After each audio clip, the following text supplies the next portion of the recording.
안녕하십니까, 이진우입니다. 우리도 서울이나 부산 같은 대도시를 중심으로 인구가 집중적으로 모여들어서 살아가고 있고 도시 인구는 점점 앞으로도 늘어갈 전망인데요. 전 세계 인구의 절반 이상이 이렇게 도시로 몰려들어서 살고 있습니다.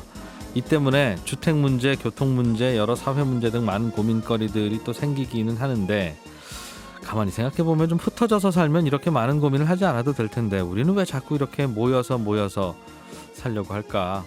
라는 궁금증도 들지요. 오늘 공부왕 이종훈 시간에는 이런 질문에 대해서 공부를 좀 해보겠습니다.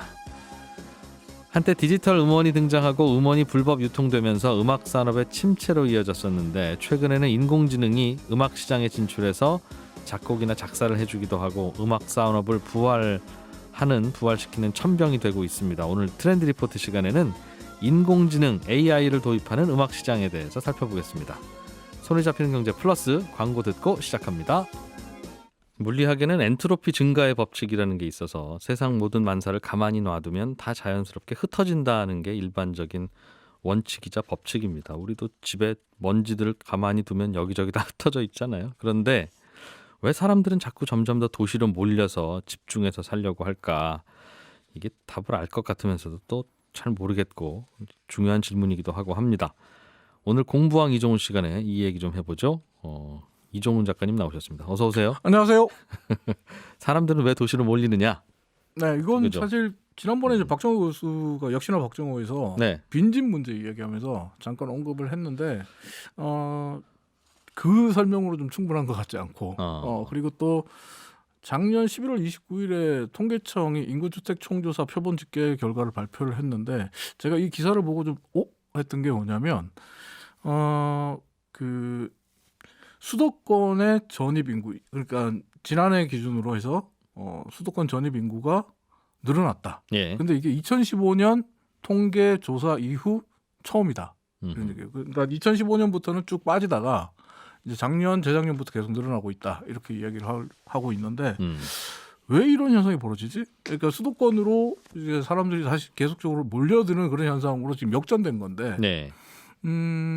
그동안 우리가 이제 노무현 정부 때 지방균형 발전, 그리고 박근혜 정부 때도 보면 그 창의센터를 만들어서, 창의혁신센터를 만들어서 지방을 발전시키겠다. 예. 그러니까 뭐 역대 정부들이 계속적으로 지방균형 발전, 지방을 살리자 이런 정책들을 써왔는데 별로 효과를 못 보고 있거든요. 그래서 왜 이런 현상이 벌어지는지 좀 궁금해서 하버드대 경제학과 교수인 에드워드 글레이저 교수가 쓴 유명한 책이죠. 도시의 승리.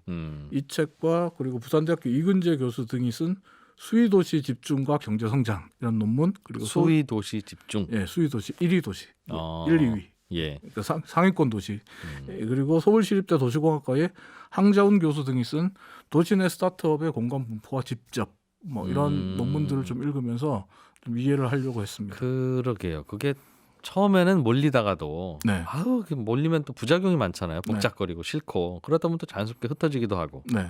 그랬다 좀 또 외로운 것 같으면 다시 몰리고, 그러다가 어느 정도 평형을 이루는 걸 텐데, 네. 말씀하신 이 도시 집중 현상은 점점 가속화되는 것 같아서. 가속화되고 경제가 어렵거나 혹은 뭐 지금 같은 팬데믹 현상으로 사실 일거리가 많이 줄었을 때, 예. 이럴 때는 도시로 더 몰려드는 현상이 나온다 그래요. 이건 과거 역사적으로 봐도 마찬가지인데, 예.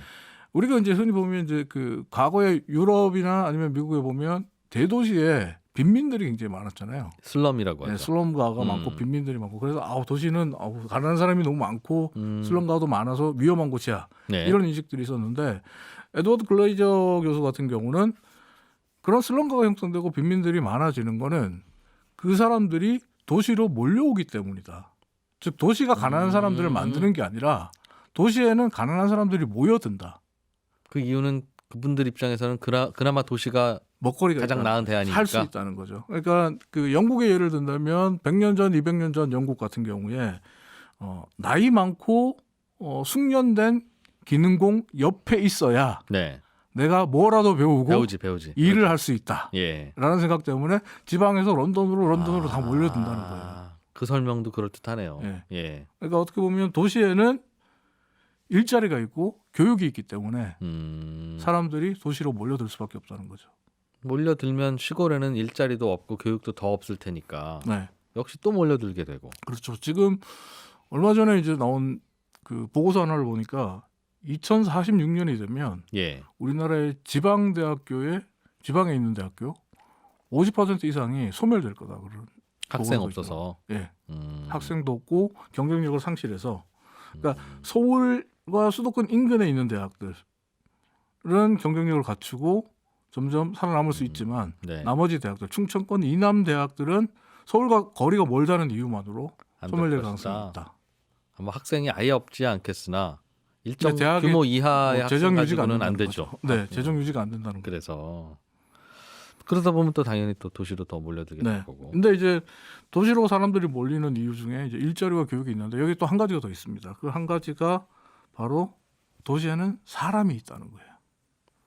그거 이게 당연하죠. 무슨 말이냐면 당연하죠. 사람이 모여 있으니까 사람 간의 네트워크, 소그룹 이런 것들이 형성될 수 있다는 거예요. 예. 그러니까 뭐 우리 같은 경우에 이제 작은 중소기업들, IT 기업들 같은 경우에 네. 사람을 뽑을 때 보면 이게 공채를 하는 경우도 있습니다만, 그 공채 모집을 하는지를 아무도 모르죠. 네 그리고 또 많은 경우는 주변에 좋은 사람 없어? 소개 좀 시켜줘. 그렇죠. 어차피 라는 두어 말을 명 하는 뽑을 경우가 건데. 예. 그래서 이제 그렇게 해서 아름아름 뽑히는 경우가 많은데 지금 아까 말씀드렸던 글레이저 교수가 쓴 도시의 승리라는 책에서 이 인도의 IT 기업들이 몰려있는 방갈로드를 예로 들면서 이 방갈로드가 이렇게 발전하는 데는 인도의 지금 초대형 글로벌 IT 기업이라고 할 수 있는 인포시스의 영향이 크다 이렇게 얘기해요. 인포시스 같은 경우는 그 시가총액이 300억 달러가 넘을 정도로 거대 네. 기업인데 예. 이 인포시스가 1981년에 설립된 회사인데 1983년에 방갈로드로 이전을 합니다. 그리고 이 인포시스의 방갈로르 이전 이후에 인도의 방갈로르의 IT 기업들 그리고 또 IT 전문 인력들이 몰려들거든요. 근데 인포시스가 왜 83년에 방갈로르로 이전하느냐? 인포시스가 뭐 하던 회사? 소프트웨어 만들던. 예. 소프트웨어 회사인데 근데 이 인포시스가 83년에 방갈로르로 간 이유는 그때 자기들이 계약을 하나 맺는데 독일 업체가 예. 방갈로르에 있었어요. 예. 방갈로르에서 고객사가 거기 있었어요. 근데 고객사가 이 신생 기업이니까 예. 고객사가 좀 불안하잖아요. 그래서 고객사가 가능하면 우리 그냥 좀 사무실 원활한 사무실 교류를 옮기지? 위해서 그냥 방갈로르에 그 파견 인력을 보내주는 것보다는 아예 일로 그냥 사무실을 내는 게 낫지 않을까요? 네. 라고 제안을 합니다. 그리고 인포시스가 자기들이 생각해봐도 큰 지금 고객이니까. 이 고객이 제일 중요하니까 그러죠 뭐. 이래서 가요. 근데 방갈로르에서 인포시스가 자리를 잡으면서 이제 점점 사람을 뽑게 되잖아요. 예. 뽑게 되니까 소프트웨어 인력이나 IT 인력들을 뽑게 되고 그리고 가능하면 그 주변에 있는 대학교의 졸업생들을 찾으려고 하잖아요. 네. 그 주변의 대학들의 공과대학들이 좋은 학생들이 또 몰리는 거예요. 그러면서 방갈로르 쪽에 소프트웨어 IT 쪽에 좀 지식이 많은 사람들이 많다라는 소문을 들으니까 90년대와 2000년대 초반에 미국이라든지 유럽의 IT 기업들이 인도 진출을 할 때 그 동네 그냥 뭐 방갈로르로 기왕이면 네. 뭐. 그러니까 야후를 비롯한 외국의 IT 기업들이 다 방갈로르에서 사무실을 내는 거예요. 그래서 방갈로르가 인도의 실리콘밸리가 된 거죠. 어쩌다 보니. 네. 그러니까 정말 우연의 일치입니다. 그러니까 글레이저 교수도 얘기하는데 우연한 일로 이런 일이 발생하는데 네. 이 우연은 사람과 사람의 네트워크 관계 속에서 발생하는 우연이지 정말 단절되어 있는 공간에서는 발생할 수 없다라고 사람 찾기 쉬운 곳으로 몰린다는 거죠. 네. 뭐든지. 그래서 그래서 계속 몰렸다면 이제 요즘은 분위기가 좀 달라져서 점점 더 이제 화상 회의 같은 거로 대체할 수도 있고 네. 흩어져서 살 수도 있고 그리고 뭐 비대면으로 일하는 경우도 많고 재택근무도 많고 그러면 네. 그렇게 몰려서 있을 필요가 점점 줄어들지는 않습니까? 그런 이야기들은 이제 IT 전문가들이나 기술 혁신을 이야기하시는 분들이 많이 얘기하는데 블레이저 교수 같은 경우는 이렇게 말합니다. 최첨단 기술 등장한 지 채 몇십 년밖에 안 됐다. 하지만 사람과 사람이 만나서 이야기하고 무슨 의사결정을 하는 구조는 수백만 년이 된 역사다. 몇백 년, 몇십 년 된 기술이 수백만 년 된 기술을 이길 수 없다. 이렇게 이야기를 하고, 그다음 뭐 사실 마찬가지 예를 들 수 있는 게 지금 화상회의라든지 뭐 인터넷 이야기를 많이 하지만 사실 전화가 처음 발명됐을 때도 이런 얘기가 나왔다 그래요. 아, 이제 집에서 일할 수 있겠구나. 다들. 네, 장거리 전화까지 가능하기 때문에 이제 굳이 뭐 라고 했지만 전화가 뭐 탄생하고 나서 지금까지도 가장 중요한 커뮤니케이션과 의사결정은 여전히 대면 회의를 통해서 결정되잖아요. 전화로 할 수도 있긴 하고 활용은 하지만 네. 그래도 모여 있어야 될 것이다. 네. 컨퍼런스 콜도 하고 뭐 전화로도 컨퍼런스 콜을 하고 여러 가지 했지만 실질적으로 가장 중요한 의사결정은 모여서 대면 회의를 했다라는 거고, 또 재밌는 게 이제 그 이런 이야기를 보다 보니까 떠올랐던 게 세계적인 마케팅 전문가로 알려져 있는 잭 트라우스와 알리스가 쓴 책 중에 마이 포지셔닝이라는 책이 있거든요. 근데 이 마이 포지셔닝이라는 책에 이런 얘기 나와요. 이 책의 이제 핵심은 사람은 절대 혼자서 성공할 수 없다. 자기 개발, 신념 이런 걸로 안 된다. 옆에 누가 있어야 하지. 네. 사람에게 중요한 건 지리마. 지리마? 그러니까 내가 어느 공간에 있는가. 예. 그러니까 그 지리라는 적토마에 올라타야 한다. 이런 이야기를 하거든요. 그리고 사람은 일하는 능력보다 다른 사람의 눈에 띄는 능력이 더 중요하다. 이건 뭐 마케팅 서적 책이니까 그렇게 얘기를 해요. 그건 정말 중요한 것 같아요. 네. 그러니까 일하는 능력이 탁월한 것보다 다른 사람의 눈에 띄는 능력이 더 중요하다. 이건 IBM이라든지 여러 대기업에서 뭐 부사장급으로 승진한 사람들을 보면 잘 알 수 있다 이렇게 얘기를 하고, 대표적인 사례로 90년대 초반에 닌텐도 부사장을 지냈던 피터 메인이라는 사람의 예를 들거든요. 예. 근데 이 피터 메인이라는 사람이 90년대 초반에 닌텐도에 80년대 후반 90년대 초반에 닌텐도에 합류해서 미국 내에서 닌텐도가 정말 게임 시장의 80%를 독점하는 성과를 내거든요. 근데 이 사람은 그래서 이제 이 사람 같은 경우에 미국의 경제 잡지들이 올해의 마케터로 선정하면 꼭 이 사람이 들어왔어요. 피터 메인 이름이 들어왔는데, 근데 피터 메인은 닌텐도에 합류하기 전까지 단 한 번도 게임이나 전자제품 관련 일을 해본 적이 없고, 네. 게임에 대해서 1도 관심이 없는 사람이었어요. 그런데 근데 게임을 어떻게 만들어서 닌텐도 팔았어요? 아메리카로 갔냐? 네. 그 이유가 뭘까요? 글쎄요. 그렇게 아무것도 모르고 어떻게 해요? 그걸? 옆집 이웃 때문입니다. 엥? 그러니까 닌텐도에 합류하기 전에 네. 피터 메인이라는 사람이 살던 집의 옆집에 네. 미노루 아라카와라는 일본 사람이 살고 있었는데, 예. 이 일본 사람이 미노루 아라카와라는 일본 사람이 닌텐도의 창립자인 야마우치 히로시의 사위였어요. 아, 우리 장인이 게임 하나 만들었는데. 우리 장인이 일본에서 닌텐도라는 게임 회사를 하는데 장인이 또 이 사위에게 타이밍 딱 좋게 닌텐도 아메리카를 한번 만들어봐. 사위가 미국에 산다 하니. 네. 그러니까 미국 법인을 만들어. 예. 라고 얘기를 합니다. 근데 이제 미국 법인을 만들려고 해서 뭐 게임센터나 이런 데 돌아다니고 하지만 사람이 있어야 되잖아요. 그 사위도 답답했겠죠. 사위도 답답하죠. 장인이 하라니까 하는 신용을 하고 해야 되는데. 그래서 가장 먼저 떠오른 게 옆집 이웃 사촌이었어요. 그 전에 계속 얘기도 하고 뭐 했던. 옆집 이웃 사촌이 피터 메인에게 나 좀 도와줘라고 합니다. 근데 이 메인은 아니 뭐 어떤 회사인지도 모르고 나는 그런데 알지도 못하는데 네. 합류하기 좀 그렇잖아라고 해서 거절을 해요. 근데 이제 닌텐도 아메리카가 설립된 3년 뒤에 이 피터 메인이 합류를 하는데, 이때부터는 닌텐도가 정말 계속적으로 성공 가도를 달릴 때라 어떻게 보면 이 사람은 이웃 사촌 잘 만나서 달리는 말이 그냥 올라탄 것뿐이에요. 그리고 90년대 초반에 올해의 마케터, 미국 최고의 마케터로 성장했던 거죠. 근데 이런 일들이 이제 지금 글레이저 교수의 도시의 승리 책을 보면 실리콘밸리에서도 비일비재하게 나오는 거죠. 그렇죠. 실리콘밸리의 술집에서 우연히 만난 누군가와 이야기를 나누다가 좋은 사업 아이디어를 얻고 특허를 알게 되고 신기술을 알게 되고 그걸 내 사업에 접목하거나 우리 회사 사업에 접목하는 경우, 그리고 또 뭐 다른 직장을 구하려고 할 때 술집에서 예전에 만난 누군가가 생각이 나서 전화를 하게 되고, 아니면 소규모의 이제 스터디 그룹을 만들어서 같이 공부하던 멤버 중에 한 사람이 자기를 이끌어주기도 하고, 이런 일들이 실리콘밸리에서 비일비재한 이유는 어떻게 보면 실리콘밸리에 그 모든 인적 네트워크가 모여있기 때문이다라는 게 글레이저 교수의 이야기죠. 얼마 전에 저도 자동차 판매왕 하는 분하고 이야기를 한 적이 있었는데 비결이 뭐냐고 물어봤더니 당연히 그분은 나는 자동차 파는 사람이지만 자동차 사라는 얘기를 하고 다닌 적이 없다.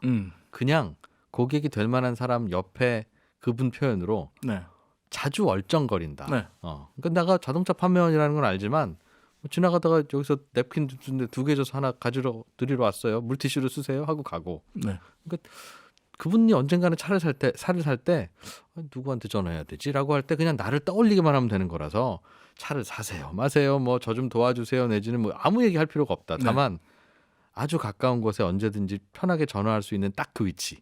귀찮게 하는 것도 아니고 그렇다고 뭐 전화한 지 한 1년 넘었는데 차 산다고 갑자기 좀 전화하면 그렇지라는 느낌 주지도 않고 딱 그거리 네. 유지한 거라고. 그게 바로 잭 트라우트가 얘기했던 다른 그거네. 사람의 눈에 띄는 능력 그리고 지리마라는 개념인데 이 다른 사람의 눈에 띄는 능력을 갖추더라도 지리적으로 떨어져 있으면 그렇겠죠. 그 사람 눈에 띌 기회가 적어지잖아요. 그러니까 지리적으로 가까운 데 있어야 되고 지리마를 타기 위해서는 도시로 몰려야 되고 예. 도시에서도 지금 말했던 자동차 판매원 같은 경우에 그렇겠죠. 그분은 상류층들이 모여 있는 강남 쪽으로 자기의 그 어떤 라이프 스타일을 그렇겠죠. 그쪽에 맞춰서 포커스를 맞춰서 행동할 수밖에 없거든요. 그래야 편의점에서라도 잠깐 만나지. 네. 우연이라도 계속적으로 부딪히려면 네. 본인이 뭐 저기 제주도에 살아가지고는 예. 확률이 떨어지잖아요. 아무튼 그래서 미국도 실리콘밸리라고 하는 곳이 성공한 이유가 네. 그렇게 저렇게 소프트웨어 IT 회사들이 집중되어 있다는 것 때문이라고. 네. 그러니 사람 구하기도 좋고 아이디어도 여기저기서 떠오르고 이제 그렇다는 건데 그렇게 몰려 있는 것에 대한 부작용이나 단점은 없습니까? 그 에드워드 글레이저 교수의 도시의 승리에서 보면 실리콘밸리에 대해서 우리가 찬사를 항상 보내잖아요. 네. 근데 글레이저 교수는 실리콘밸리도 언제든 망할 수 있다. 어떻게 될지 장담할 수 없다라고 합니다. 그게 가장 큰 이유가 뭐냐면 실리콘밸리가 갖고 있는 치명적인 단점. 그게 바로 방금 이준호 기자가 얘기했던 몰려 있다는 거. 하나의 산업으로 몰려 있다는 거.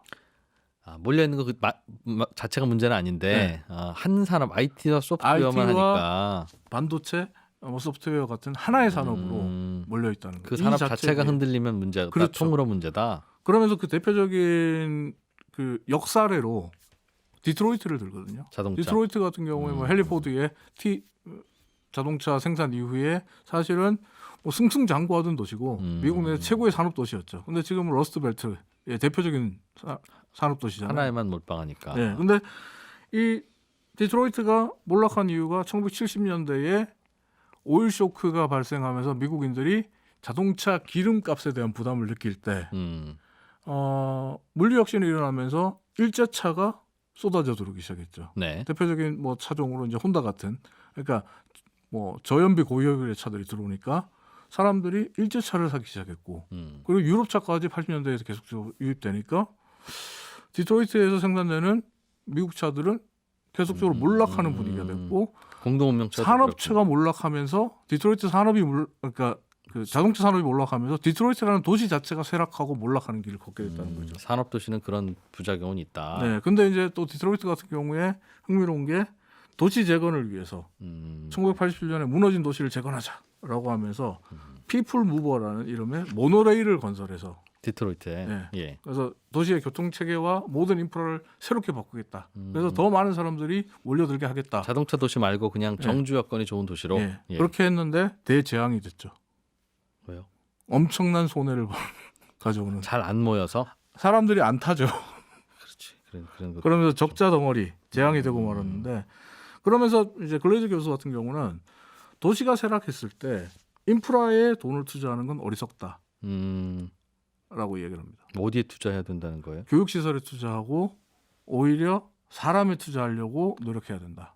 그러니까 교육시설이란 뭐 대학 같은 좋은 교육시설들을 예. 만들려고 해야 되고 또 큰 기업들을 유치하려고 노력해야 된다. 큰 기업들이 사람이 있어야 오고 그렇죠. 사람은 큰 기업이 있어야 오니. 그러니까 둘다 없는 차근차근 해야 상황에서 된다라고 뭐부터 해야 하는데 돼요? 이게 참 말이 쉽지 그렇지는 않거든요. 예. 말이 쉽진 않거든요. 근데 우리나라 같은 경우에 지금 이천에 SK 하이닉스가 그러니까 들어오고 나서 예. 이천이 확 달라지고 있거든요. 기업이 먼저 가면 괜찮죠. 예. 예. 그러니까 기업이 먼저 오거나 아니면 정말 기업이 오지 않더라도 그냥 사람에 투자한다는 생각으로 대학을 만들고 사람을 육성하려고 하는 노력을 해야 된다고 하는데 문제는 이 악순환이 아까 말씀드린 대로 쉽지 않은 게 이 그렇죠. 악순환이 반복되는 걸 끊어낼 수가 없어요. 그러니까 대학이 2046년이 되면 지방 대학은 50% 이상이 소멸한다는데 네. 이거를 어떻게 계속적으로 순환 구조를 만들 수 있을지 이게 참 고민이 될 수밖에 없죠. 그럼 점점 대도시로 몰리는 건 자명한 사실이면 대도시도 사람들 살 곳이 부족하니 네. 이제 주택 문제 뭐 다 복잡하고 비쌀 거 아니겠어요. 네.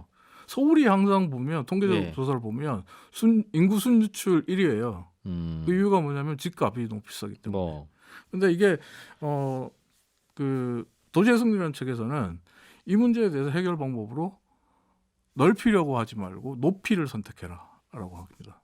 그냥 그러니까 집중 수도권으로 확산시키지 말고 소구를 더 높여라. 그러니까 용적률을 높여라. 높여라. 거거든요. 어. 그러니까 고층 빌딩 마천루를 많이 건설해라라고 하는데 그러면서 예를 드는 게 파리예요. 파리 같은 경우 도시의 역사를 보존하겠다는 뜻에서 고층 건물들을 신축하는 걸 좀 엄격하게 규제하거든요. 예, 도심에서 그러다 그렇죠. 보니까 파리는 변두리에 이제 소형 아파트 매매 가격 또 $100만 넘어 중산층들은 아예 파리에 사는 걸 꿈도 못 꾼다 그래요. 그러면서 글레이저 교수 같은 경우는 이게 맞는 방향이냐? 도시의 역사가 도시를 구속해버리고 있다. 그러면서 도시는 가장 위대한 자산인 인적 네트워크와 개발 능력을 상실하고 있다. 전 이런 국민이 도시 하나에 몰려 살더라도 네. 높이 지어서 살면 되니까 그게 궁극적으로 효율적일지도 모르겠다. 그렇죠. 그러니까 도시의 승리라는 책은 점점 더 도시를 높여라라는 결론을. 이야기로 도시를 발전시키라는 이야기로 끝을 맺더라고요. 시비 걸기는 좀 그러나 결론은 썩 마음에 들지는 않는. 네. 앞서도 말씀드렸지만 말이 쉽지 불편한 이게 쉬운 게 얘기가 아니거든요. 있겠어요. 예. 공부왕 이종훈이었습니다. 고맙습니다. 감사합니다. 인공지능이 바둑에서 인간을 이기더니 어느새 인공지능이 모든 산업의 영역으로 빠르게 퍼져가고 있습니다. 자율주행 자동차도 결국은 인공지능이 그 일을 한다고 하죠. 그런데 요즘 음악 산업도 인공지능이 팔을 뻗는 것 같습니다. 오늘 트렌드 리포트 시간에 이 내용 자세하게 들어보죠. 한국인사이트 연구소의 김덕진 부소장님 나오셨습니다. 어서 오세요. 네, 안녕하세요. 반갑습니다. 김덕진입니다. 음악 시장에서도 인공지능이 뭘 하면 작사 작곡 그 얘기인가요? 음악 시장에서 무슨 일이 요즘 생기고 있어요? 네, 뭐 말씀해주신 대로 일단 작곡하는 영역에서 예. 인공지능이 많이 들어가고 있고요. 또 요즘에 뭐 노래하는 영역에서도 예. 인공지능이 좀 들어가고 있고, 뭐 최근에 또 메타버스라는 키워드와 가상 인간이 나오고 있잖아요. 예. 그럼 가상 인간이 노래 부르고 가상 인간이 작곡하고 네. 여기도 굳이 사람이 할 필요가 있을까? 결국에는 인공지능이 할 수 있는 거 아니냐라고 하는 여러 가지 내용들이 지금 다 이 시장에 좀 있다라고 보시면 될 것 같아요. 그냥 사람이 해도 되지 않아요? 그러니까 이게 사람이 하는 거랑 네. 인공지능이 하는 거 좀 생각을 해보면 일단은 우리가 음악이라고 하는 게 옛날보다 쓰임새가 되게 많아졌어요. 음악? 네. 예를 들면 우리가 예전에는 음악이라고 하면 네. 정말 뭐 노래라고 표현을 하잖아요. 우리가 네. 노래를 하거나 우리 감정을 특별한 상황에 듣는 건데 그렇죠. 지금의 음악은 배경음악에 가까운 것들도 상당히 많잖아요. 아, 그렇죠. 그냥 그렇죠. 음악 틀어놓고 뭘 하기도 네. 하고 그렇죠. 뭐 하여튼 여러 그렇죠. 그리고 배경음악 흘러야 되는 경우들이 많아지고 제일 있어요. 큰 것 중에 하나가 또 유튜브죠. 왜냐하면은 영상을 만드시는 분들이 제일 고민하시는 것 중에 하나가 이 음원이에요, 음원. 아, 배경음악 흘리고 싶은데 그렇죠. 예를 들면은 우리가 방송을 보더라도 되게 뭐 특별한 상황 같은 거에 나오는 음악이 있고 또 어떤 내가 브이로그를 찍는다, 뭐 내 일상을 찍는다. 그럼 일상만 보면 사람들이 재미가 없잖아요. 음악 거기에 깔아야죠. 음악을 깔아야 되는데 그렇죠. 그 음악이라고 하는 게 생각을 해보면 다 저작권이라는 게 있는 거예요. 그렇죠. 그렇겠네요. 누군가 작곡한 음악일 테니. 그렇죠. 그리고 그 저작권 그러면은 내가 음악을 하나도 모르는 사람인데 영상은 만들었어요. 네. 그럼 음악을 써야 돼요. 그러면은 어디서 음악을 사야 되는지도 모르겠고 혹은 내가 음악을 만들면 이게 정말 사람들이 좋아할지도 모르겠고 적당한 음악 찾기도 어려운데. 그렇죠. 그러면서 또 이제 뭐 이런 영상 사이트들에서 주는 무료 음원들도 한계가 있거든요. 그럼 이제 그 상태에서 우리가 뭘 해야 될지 이제 고민을 하게 되는 거예요. 네. 그러다 보니까 최근에 이런 이제 우리의 전반적인 삶에서 음악이라고 하는 게 어떤 배경을 가져오기도 하고 또는 내가 만드는 영상들에서 많은 음악들이 필요하니까 음악의 수요가 많아졌습니다. 예. 그리고 그런 것들이 겹치면 또 안 되잖아요. 그러니까 다양한 형태의 빠르게 만들어야 되는 음악들이 필요한 거예요. 그러니까 인공지능이라고 하는 게 비슷한 패턴을 갖고 여러 가지 형태를 만들어주니까 그런 것들이 나에 갖는 어떤 값어치를 갖게 온다라고 보시면 될 것 같고요. 그래서 기본적으로 최근에 또 많이 화제가 되는 것 중에 하나가 그런 영상에 쓰이는 그 음원을 찾아주는 것도 이 인공지능이 해주는 것들도 있어요. 적당한 음악 찾아주기. 네, 뭐 예를 들면은 제가 이제 영상을 이제 지금 기술 제가 이제 실제 국내도 서비스가 있어 해봤는데 아직까지 뭐 영상을 통으로 올리면 그걸 찾아주는 것까지는 못하고요. 뭐 그런 기술이 지금 특허나 나왔다고는 하지만 서비스 상태에서는 제가 특정 이미지를 캡처를 해서 뭐 예를 들면 내 영상에서 이제 이번부터 음악이 들어가고 싶어라고 하는 이미지를 캡처해서 올리면 그 이미지를 일단 딥러닝이 해석을 합니다. 그래가지고 뭐 이게 뭐 예를 들면은 밝은 뭐 아니면 아름다운, 뭐 매혹적인 이런 키워드를 뽑아요. 그다음에 그 키워드에 맞는 음악을 추천을 해주는데 그게 영상 길이에 맞춰서 이제 추천을 해주는 거죠. 그럼 그렇게 되면 이제 사람이 고르는 뭐 이런 형태도 일단은 좀 존재한다고 보시면 될 것 같습니다. 일단 기초적인 거긴 하네요. 그 화면을 보고 알아서 그 분위기를 찾기. 네네네. 그 중에서 그렇죠. 고르면 되니까. 네. 마음에 안 드시면 손자 또 한번 찾아보시고. 그렇죠. 그 밑에 한 10개 정도 나오더라고요. 그럼 10개 종류의 이제 고르는 이런 형태도 있고요. 예. 그다음에 이제 이거는 어쨌든 그래도 남이 만든 음악 중에 골라주는 거고 네. 이제 아까 말씀드린 궁극적으로 그러면은 인공지능이 아예 그냥 음악을 작곡해줘요. 네, 끝까지 만들어주는 이런 것들도 시도들이 많이 일어나고 있습니다. 이런 분위기라면 제가 지금 만들어 보겠습니다. 네, 그렇죠. 뭐 그런 분위기에 만드는 것도 있고요. 예. 뭐 역사를 좀 보면 이런 것들이 한 2016년, 15년부터 되게 많은 시도들이 있었어요. 그래서 처음엔 뭐였냐면 음악을 모르시는 분들이 흥얼흥얼대기만 하면 거기에 맞춰서 음악을 만들어주는 거예요. 네. 이런 느낌의 음악이었으면 좋겠어. 따라리라라라라 이런 정도 해주면 그렇죠. 그렇게 하면 그 따리리라 이거를 내가 악보를 몰라도 악보에 써주고요. 그 다음에 내가 따리리라 한 템포에 맞춰서 드럼을 쳐주거나 리듬을 막 붙여주는 거예요. 그럼 이게 뭐 만약에 지금 생각하시는 게 트로트가 될 수도 있고 발라드가 될 수도 있고 뭐 이런 것들이 2016년도부터 해가지고 한 5, 6년 정도 이제 뭐 애플도 그렇고 국내에서도 많이 했었는데 네. 최근엔 이런 서비스는 많이 없어졌더라고요. 왜냐하면 이게 어떻게 보면 재미는 있는데 어떤 전문적인 영역까지에서는 좀 어려움이 있었던 것 같아요. 그러다 보니까 이제 또 다른 방식으로 최근에 많이 활용되는 방식 중에 하나가 이른바 샘플링이라고 하는 기법입니다. 그러니까 샘플링이라고 혹시 들어보셨어요? 샘플링이 알죠. 어떤 거예요? 아니 뭐 이것저것 좀 고르는 거죠. 샘플로. 네, 그게 이거랑 무슨 관계일까? 무슨 관계가 있냐면요. 힙합 음악에서 제일 중요한 것 중에 하나가 샘플링이에요. 그러니까 우리가 보통 일반적인 가수들의 음악도요. 힙합 음악에서 보면 비트가 막 둥둥 나오잖아요. 예. 그런 게 대부분 어떠한 샘플이 있습니다. 그럼 그 샘플을 차용해서 쓰는 경우가 많아요.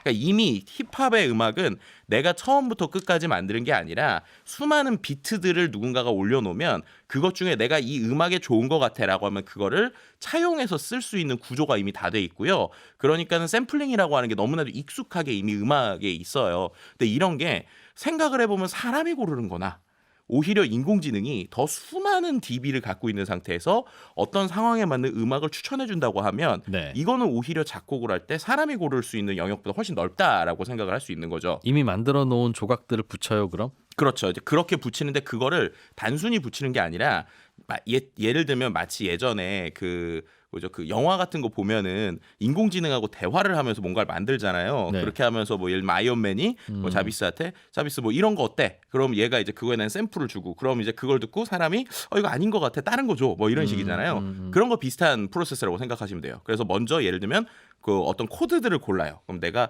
A 코드랑 B 코드 정도 되는 코드랑 한 박자는 BPM 한 120에서 100 정도에 비트는 4분의 4박자 정도로 되는데 힙하고 트렌디한 샘플을 골라줘.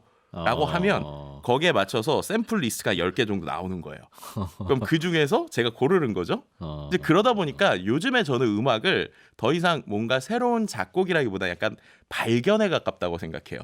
그러니까 수많은 어떠한 떠다니는 어떤 비트들, 기존에 있었던 음원들을 가지고 그걸 인공지능이 조합을 해주거나 나에게 추천을 해주면 그런 것들을 뭉치고 그 안에서 나의 어떤 테마가 될 수 있는 메인의 것들을 만드는 이런 방식이라고 생각하시면 돼요. 하기야 사람이 작곡하는 과정도 네. 뭐 어딘가에서 들었을 것 같은 자기는 모르지만 그러니까 머릿속에 남아있는 그 멜로디의 흐름이 아니었을까? 네, 그렇죠. 비슷하기도 하고. 근데 이제 그런 것들이 또 재밌는 게 단순히 이제 말씀드렸던 것처럼 비트를 여러 개를 합치는 방식도 있지만 아예 어떤 사람의 작품을 흉내내는 방식도 있어요. 이건 뭐랑 비슷한 거냐면 인공지능 그림 그리는 거 혹시 보셨어요? 봤어요. 네, 그것도 보면 어떤 작가의 화풍이라고 하는 걸 따라 하잖아요. 그런 걸 이제 학습하는 겐이라고 하는 인공지능 방식이 있는데 그거랑 비슷하게 특정 유명 작곡가 혹은 특정 유명 클래식 그 어떤 그 클래식 아주 만들었던 전통적인 사람들의 그 사람들 음원을 그대로 얘가 학습을 해서 그 풍으로 만드는 거예요. 야. 네, 그래서 실제로 이런 것들이 2016년부터 좀 있었는데 예를 들면은 미국 산타크루스 캘리포니아 대학의 데이브 코프 교수가 개발한 AI 작곡가 에밀리 하웰이라고 하는 녀석이 있었어요. 뭐 녀석이라고 해야 될지 뭐 기계라고 해야 될지 프로그래머일지 모르겠는데 2016년도에 우리나라에서 모차르트를 흉내낸 곡으로 모차르트의 곡과 배틀을 펼친 경우도 있습니다. 그러니까 이런 식으로 실제 모차르트 음악하고 모차르트 음악을 학습을 해서 네. 그걸 요즘 스타일로 풀어내는 이런 것들이 이제는 실제로 음악에서 이제 같이 나오기도 하고요. 그다음에 또 최근에 제가 봤던 되게 재밌는 해외 서비스 중에 하나는 아예 제가 작품을 고르어요. 작품을.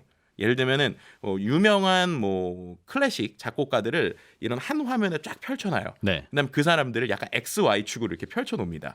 그러면 그 중에서 나는 베토벤스러우면서도 쇼팽스러운 이런 걸 딱 고르면 그러면 제가 치는 어떤 음악들을 기반으로 해서 베토벤스럽고 쇼팽스러운 음악을 만들어주는 거예요. 야. 근데 괜찮아요. 그렇게 만들면 배경음악으로 쓰기 괜찮아요? 그러니까 지금 실제로 나오는 것들을 보면요.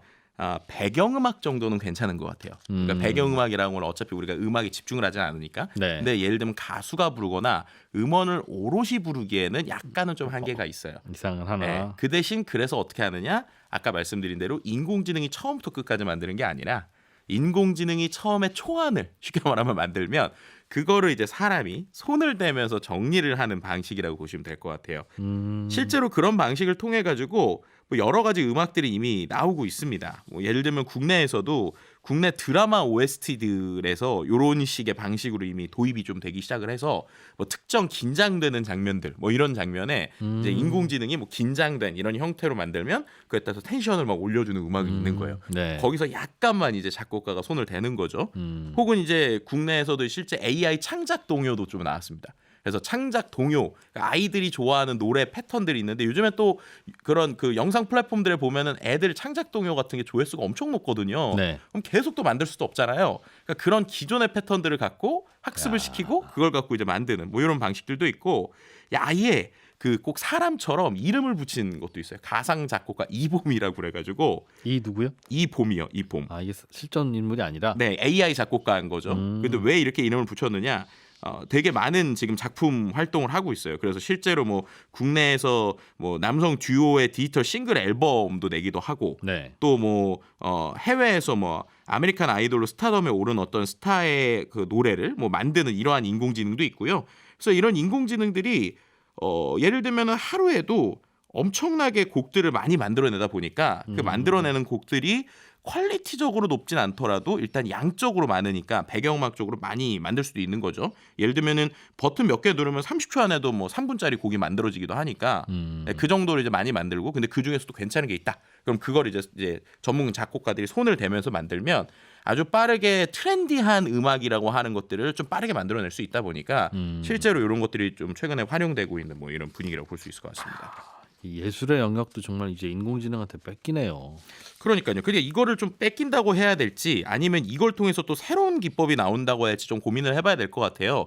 이게 무슨 말이냐면 실제로 작곡가 같은 경우에도 지금 탑 작곡가라고 불리는 사람들 몇 명은 거의 뭐 엄청난 수익을 거두고 있지만 수많은 그 밑에 있는 작곡가들은 이제 이른바 생활도 하기 어려운 사람들도 많이 있거든요.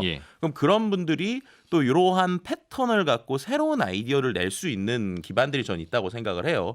그러니까 결국에는 이거는 마치 우리가 과거에 어떤 음악을 만들 때 영감을 받는다라고 표현하잖아요. 네. 그럼 영감을 어디서 받느냐라는 그렇죠. 거에 갑자기 떠오른 악상. 그렇죠. 그런 거죠. 네, 그럼 악상을 뭐 길거리를 지나가다가 옛날로 치면 와 이래서 느낌이 왔어. 그래서 막 악보에 막 쓰거나 막 이런 방식이었다면 지금은 그게 아니라 다양한 소리의 패턴을 인공지능이 계속 들려주니까 네, 거기에서 이거네라고 하는 걸 이제 볼 수 있다는 거죠. 작곡자를 옆에서 도와주는 조수의 기능. 그렇죠. 네. 그리고 그거에서 한 단계 더 나아가게 되는데 예를 들면 이제 이런 것들이 기존의 음악하고 좀 방식이 달라요. 그러니까 오선지의 음표 그리는 거하고 이런 식의 음악의 제일 방식은 오선지라고 하는 거는 일단은 상상을 해서 처음부터 끝까지 다 그리고 그다음에 이게 오케스트라가 딱 얘기해 주는 거잖아요.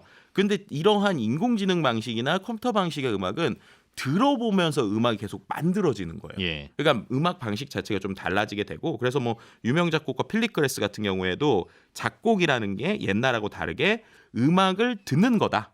그래서 생각하지 않고 일단 듣는다. 그래서 작곡이 더 이상 상상하는 대상이 아니다라고 하는 표현을 했거든요. 그러니까 그만큼 수많은 샘플을 듣고 그 안에서 어떠한 나만의 창작적인 걸 하나를 넣어서 그걸 갖고 음악을 만드는데 네. 그럼 그런 관점으로 본다면 어떤 일부의 유명 작곡가들에 몰리는 게 아니라 정말로 이 사람이 가지고 있는 아이디어랑 지금 듣기 좋네라고 하는 걸 인공지능의 조합을 통해서 만드니까 천재가 아니라 부지런하기만 하면 작곡을 잘할 수 있다. 그렇죠. 그리고 실제로 그것 때문에 최근에 보면 국내에 우리는 이름을 잘 모르는 힙합 가수들이요. 막 수억을 벌고 수십억을 버는 구조가 지금 생기고 있습니다. 어쩌다가 왜요? 그게 어떻게 생기냐면 예전하고 음악을 만드는 방식 자체가 달라져서 그래요. 예전 생각해 보면 하나의 팀이 등장한다고 하면 그 팀이 등장을 할 때 전문 작곡가가 있고 작사가가 있고 예. 안무가가 있고 노래를 그 사람들은 받아서 노래를 부르죠.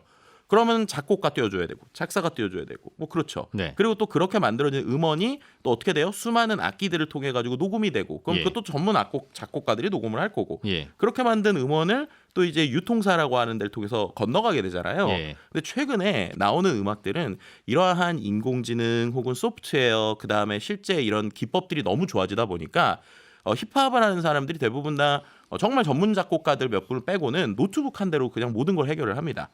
그러니까 노트북 한 대에 그러한 프로그램을 깔고 네. 그다음에 아까 말씀드린 수많은 샘플 음원을 이제 자기가 받거나 혹은 거기서 인공지능을 통해서 패턴을 만들어요. 그러니까 자기가 음악을 잘 몰라도 일단 비트가 나왔어요. 그 비트에 자기가 녹음을 합니다. 근데 녹음을 녹음실에서 안 해요. 집에서 그냥 이런 마이크 하나 사놓고 녹음을 하는데 실제로 그 지난번에 빌보드에서 상당히 상대를 많이 타고 유명한 빌리 아일리시라고 하는 가수가 있어요. 그 가수도 최근에 그래미 어워드를 많이 휩쓸었었는데 예. 여기도 다 홈 레코딩으로 했었습니다. 그러니까 그럴 정도 집에서 그냥 침대에 있는 방에서 자기 오빠랑 그냥 이렇게 한 400만 원, 500만 원짜리 장비 해놓고 예. 그거를 녹음을 했는데 그게 지금 이렇게 빌보드를 다 휩쓸고 있는 뭐 이런 상황이란 말이에요. 네, 그러니까는 그 정도 작곡했으면 굳이 레코딩 좀 전문적으로 하지 굳이 왜 그걸 집에서 해요? 왜냐하면 그때 돈이 없었으니까요. 아, 네, 이게 중요한 거예요. 그러니까 말씀드린 대로 예. 그런 처음에 우리나라 국내 힙합도 마찬가지입니다. 그렇게 해서 자기가 음악을 만들고 음원이 디지털 파일이잖아요. 예. 그러니까 디지털 파일이니까 굳이 자기가 무슨 소속사에 들어가는 게 아니라 그걸 음원 사이트에 올리는 거예요. 와. 네, 그렇게 되니까 우리는 잘 모르는 가수인데 특정 분야의 팬들만 몇 명이 존재하면 걔네들만 들어주면 이제 한마디로 그 사람이 뭐 그러다 보니까 요즘에 정말 가사에 막 나는 뭐 한 달에 1억을 벌었어, 10억을 벌었어, 막 이런 가사들이 나와서 가수를 보면 쟤 누구야 하는 게 되게 많거든요. 그런 게 이런 구조 때문에 생긴다고 보시면 돼요. 옛날에는 천재 작곡가 한 명이 네, 녹음 기사도 먹여 살리고 녹음실도 먹여 살리고 네. 뭐 다 먹여 살렸잖아요. 그렇죠. 근데 이제는 진짜 천재가 혼자 먹고 사네요. 아 천재라기보다는 네. 노력하는 사람이라고 표현하고 싶어요. 뭐든. 네, 그러니까 허슬 라이프라고 보통 표현하는데 그런 친구들이 그러면 하루에 작곡을 막 한 달에 30곡씩 만들고 그러거든요. 그게 가능해지는 거죠. 그러니까 이른바 크리에이터 이코노미라고 이런 걸 표현하는데 예. 정말 내가 창의력이 있고 뭔가 능력이 있는 사람들이 어떤 시스템에 들어가지 않고도 개인이 나를 좋아하는 팬 뭐 몇천 명, 뭐 네. 10,000명 미만만 있어도 먹고 살 수 있는 이 구조, 그 구조가 만들어진 게 만들어지고 알고 보면 있다. 이러한 디지털 기술 때문이다. 뭐 이렇게 표현 드릴 수 있을 것 같습니다. 인공지능이 작곡한 건 네. 그럼 작곡자가 인공지능이에요? 아니면 저작권료는 누구한테 갑니까? 이 부분이 지금 가장 화두 중에 하나인데요. 처음부터 만약에 우리나라 법상에서 처음부터 끝까지 인공지능이 다 만들었어요. 네. 그렇게 해서 그거를 음원을 올렸어요. 예. 근데 그걸 누군가가 베꼈습니다. 네. 그렇게 하면 지금 우리나라 2011년 뭐 지금 21년 12월 뭐 그 정도 기준으로 봤을 때는 현행 저작권법상에서 이거에 대해서 권리를 찾기가 어렵습니다. 네. 그게 왜 그러냐면 우리나라 저작권법 자체가 인간의 사상 또는 감정을 표현한 것을 저작물로 봐요. 사람이어야 된다. 네, 그래서 사람이 어떻게든 조금이라도 들어가면 그거에 대해서 뭔가 권리를 주장할 수 있지만 처음부터 끝까지 인공지능이 만들면 아직은 법상에서 이게 안 된다. 그래서 이런 것들도 아마 풀어야 될 숙제들이 좀 그럼 많이 어차피 인공지능이야 내가 전원 뽑으면 없어지는 친구니까 인공지능한테 시키고 나도 좀 했다고 같이 올리면 되겠네요. 아 그렇죠. 그래서 아까 말씀드린 대로 아이디어는 인공지능이 내고 결과물은 사람이 먹는 이런 형태들이 좀 많아질 것 같아요. 점점점 핑계가 사라지는 시장인 것 같아서 마음은 아픕니다. 야, 뭐 이것저것 다 성공할 수 있는 길이 있는데 뭐 했니 하는 소리 할까 봐. 지금 빨리 유료 플랫폼 내세요. 한국인사이트 연구소의 김덕진 부소장이었습니다. 네, 감사합니다. 내일 아침 8시 30분에 다시 인사드리겠습니다. 손에 잡히는 경제 플러스였습니다.